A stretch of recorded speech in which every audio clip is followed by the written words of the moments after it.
Natalia Koro, a devoted wife, a mother of 4 young children, and a respected educator. When cancer came for her in her early 30s, it did not break her. It made her love and faith even stronger. Never once was a why me. I think because I have a lot to lose. It wasn't about me anymore, it was about getting it done. In the face of adversity, her mindset was not to put her head down and think, this is, how am I going to surpass this? It was more like, I am going to surpass this. Natalia's fight began with a discovery she never expected. I did feel lumps in my breast. I equated it to postpartum. Cancer never crossed my mind at any point. Then she heard the words, stage 3 breast cancer, and soon after met Dr. Gladys Giron.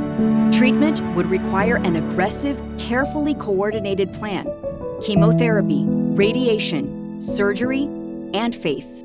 When patients come in with stage 3 disease, what we will do is automatically put together a multidisciplinary team. For Natalia's husband, Ignacio, the weight of cancer felt crushing. Being the father, the caregiver, I guess, of the home protector, you feel helpless. So I really leaned into my faith to get us through it. Faith carried them through the initial fear and into the hardest conversation of all, telling the kids. Natalia, ever the teacher, explained cancer to her children by reading them books they could understand. Cancer, I think it means that you're really, really sick and you have to go to the hospital for a long time. Natalia gave them strength, even through her most difficult days. I love my mommy that she shows me to be brave. I would want them to know that when the hard thing comes, they have the tools to overcome. They're strong. They're going to be okay. Natalia's resilience extended beyond her home. She carried it into her work as an assistant principal. When I showed up to school for the first time bald, my middle schoolers walked past me in the hallway and high-fived me all the way through, and they didn't skip a beat. They see someone with cancer and they see someone recover. People can go through hard things and they can come out on the other side. The treatments were grueling.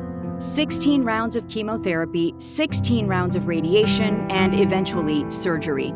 Natalia chose a double mastectomy followed by a hysterectomy in order to give herself the best chance at life. She was the type of patient who would receive treatment first. And the purpose of that is to be able to shrink the disease, which makes surgery more effective. We're going to do whatever it takes so I can see 100. So that led to the conversation of having a double mastectomy. In Natalia's case, the decision was to proceed with a mastectomy for the breast where the breast cancer was diagnosed, and also a preventive or prophylactic mastectomy of the opposite breast. Down the difficult path, physician and patient formed a special bond. From the very first visit, during the treatment, right before surgery, after surgery, I don't think I know what she looks like without a smile on her face, which is pretty amazing. She used her talent, her techniques, her mind, her passion, her career to save my life. And that you can never repay. Today, Natalia calls herself not just a survivor, but a thriver. She's turned her journey into purpose, raising awareness and sharing her story, determined to be the source of strength she had once searched for herself. I want to show up for other people who unfortunately will be in my position. That's what I needed when I was in treatment. I needed someone to look towards. I needed a success story to follow.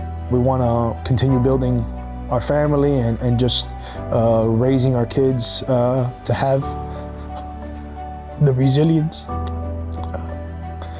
that Nati was able to show. My mom's kind. My mom is strong. My mom is strong. My mommy loves us. Cancer changes you. It's like a light bulb goes on and you realize every single moment, every single day is a gift. Mommy, I